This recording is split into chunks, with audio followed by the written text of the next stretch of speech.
Bonjour mes chers amis, et on continue à étudier notre chapitre 9 de l'Évangile de Luc. Nous allons prier ensemble pour commencer.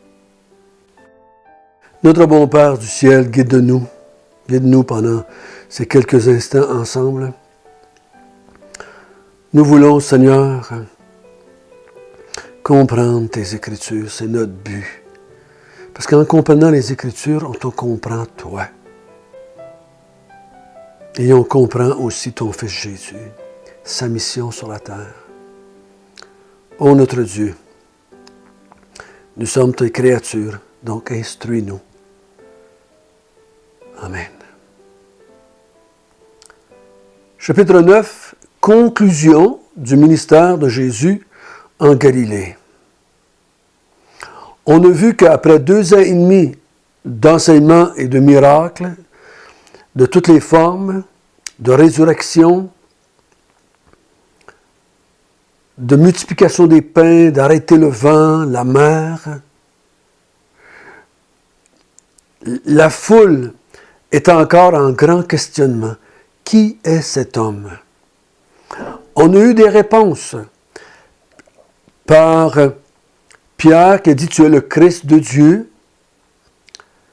On a eu des réponses directement de Moïse et Élie, que Jésus était l'accomplissement des prophéties et de la loi.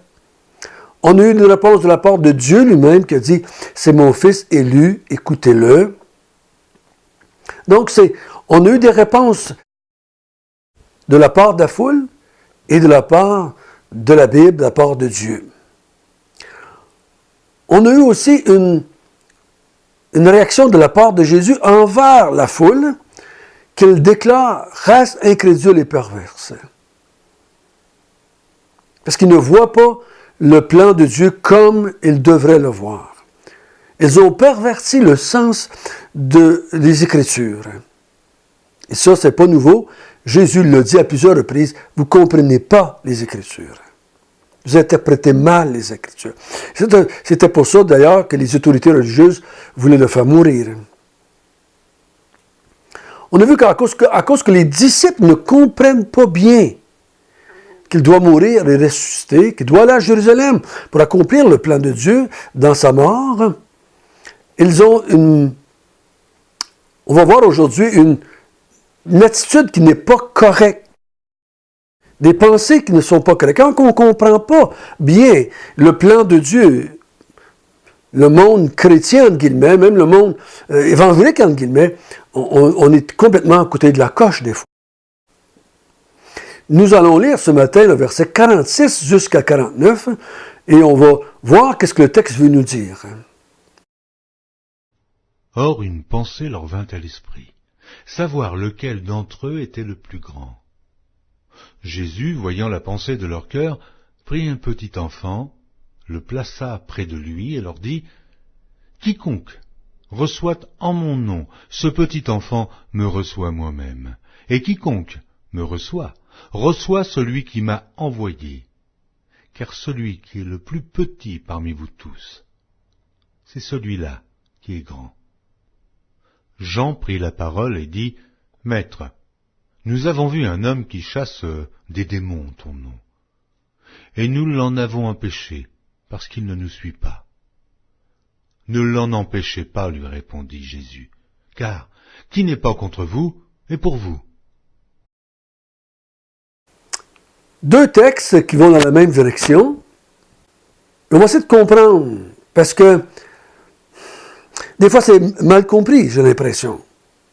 À cause qu'ils ne comprennent pas, à cause que la mort de Jésus-Christ est voilée, ce qu'on a vu au verset 45, à cause qu'ils ne saisissent pas le plan de Dieu. Et des fois, je pense qu'ils ne l'acceptent pas. Ils ont des pensées tordues. Et là, ils sont en train de discuter entre eux. Qui est le plus grand? Plus grand quoi? Plus grand physiquement? On sait bien que c'est pas ça. Plus grand socialement? Plus grand dans l'importance? De quoi parle-t-il? Qui était le plus grand? Et je crois que qui est le plus grand dans le royaume des cieux? Dans le royaume que tu vas établir, Seigneur. Nous, on ne comprend pas. Lui, il dit, 2 fois, je vais mourir, je m'en vais à Jérusalem pour mourir. Les autres, ils ne comprennent pas. Ils pensent en eux, qui est le plus grand? On se souvient, Jacques et Jean qui demandent, Seigneur, fais qu'on soit assis à ta droite et à ta gauche. Et les disciples sont tous insultés, qui ont osé demander à être assis à la droite et à la gauche de Jésus dans le royaume. Jésus, voyant la pensée de leur cœur, c'est pas son omniscience ici qui l'amène à découvrir la pensée qu'ils ont. Il vit avec eux depuis 2 ans et demi, quasiment jour et nuit. Donc, il sait comment ils pensent. Il sait qu'ils ne comprennent pas. Il sait qu'ils ne voient pas qu'est-ce qu'il est en train d'accomplir. Donc, pour les aider à comprendre, pour les aider à arrêter de s'ostiner qui est le plus grand, il prend un enfant et il leur dit, « Quiconque reçoit en mon nom ce petit enfant me reçoit moi-même. Et quiconque me reçoit, reçoit celui qui m'a envoyé. » Ici, on a mis, à travers l'histoire de l'Église, on a mis beaucoup d'enfants sur ce petit enfant. Il y a des centaines d'organisations qui ont parti des orphelinats avec cette pensée.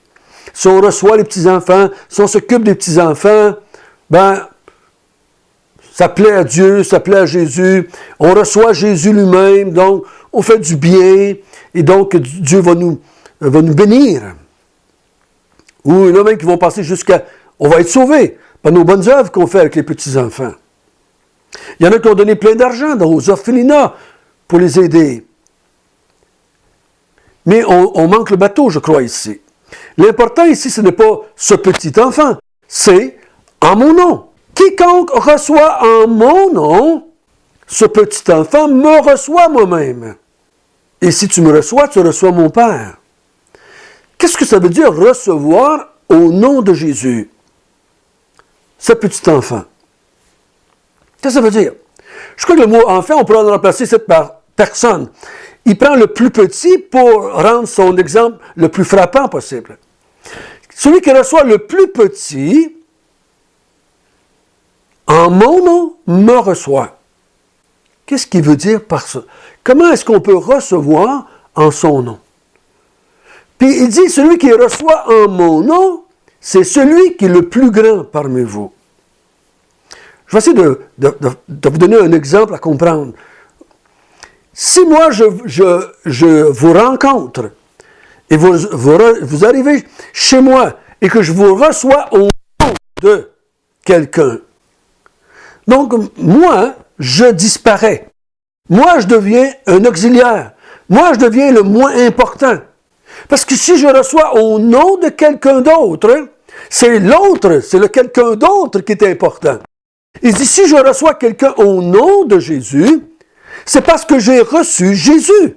C'est pour ça qu'il dit, me reçois moi-même. Si je déclare que je te reçois et que je te dirige vers Jésus et que je t'appelle au nom de Jésus et que je te présente le royaume pour le nom de Jésus, pour la gloire de Jésus et la gloire du Père, je suis le plus petit. Parce que le plus grand, c'est celui au nom duquel je te reçois, qui est dans notre contexte ici, Jésus lui-même. Donc, voyez-vous, il n'est pas en train de dire que si je reçois un enfant, ça me fait des bonnes œuvres et des bonnes actions. Non, c'est que moi, je disparais, mais je te reçois au nom de quelqu'un d'autre. Donc, tu ne viens pas à cause de moi, tu ne m'écoutes pas moi, mais tu écoutes l'autre que je représente. Moi, je disparais. Mais pour te recevoir au nom de Jésus, il faut que je l'ai reçu lui-même, ce personnage-là. Donc, il dit, si vous me recevez moi, vous allez recevoir les gens en mon nom. Donc, quand je reçois quelqu'un au nom de Jésus, je suis en train de dire que j'ai reçu Jésus. C'est pour ça qu'il dit, tu me reçois moi-même. Les apôtres vont finir par comprendre ça dans les actes des apôtres, qui vont dire, au nom de Jésus, lève-toi et marche. Et quand ils ont fini, qu'est-ce qu'ils disent? Pourquoi vous nous regardez comme si on était des gens spéciaux? On n'est rien. C'est le nom de Jésus qui l'a guéri, ce boiteux-là. Voyez-vous, là, ils comprennent, là, ils appliquent bien le texte qui est ici. Et les gens, qu'est-ce qu'ils font? Ils vont glorifier Jésus, et non pas Pierre et Jean. C'est ça la vérité qu'il faut comprendre ici. Si je reçois quelqu'un au nom de Jésus, si je proclame les paroles de Jésus, si j'annonce la bonne nouvelle de Jésus, je suis plus petit. C'est la même vérité au verset 49 quand Jean dit « Nous avons vu un homme qui chasse des démons en ton nom. » Voyez-vous encore la même expression. Et on l'a empêché parce qu'il ne nous suit pas. Jésus, mais laisse-les tranquille. S'il chasse des démons en mon nom, c'est parce qu'il croit en moi. Ailleurs, c'est dit comme « Personne ne peut faire des miracles en mon nom ou chasser des démons en mon nom et ensuite parler mal de moi. » S'il réussit, cet homme, à chasser des démons au nom de Jésus, c'est parce qu'il a reçu Jésus. C'est parce qu'il croit en Jésus. C'est parce qu'il voit en Jésus le Messie, le Fils élu, le Christ de Dieu. C'est ça qui fait de moi quelqu'un de grand. Ceux qui proclament leurs bonnes œuvres, ceux qui proclament leur religion, ceux qui parlent de leurs saints, ceux qui parlent de...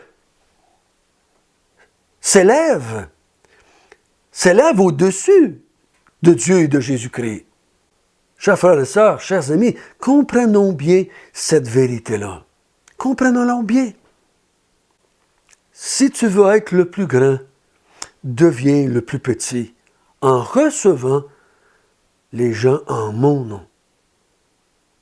En mon nom. Ce n'est pas ce qui fait de moi quelqu'un de petit. Ce n'est pas mes œuvres humbles dans l'Église. Ce n'est pas faire du bénévolat parmi les gens pauvres.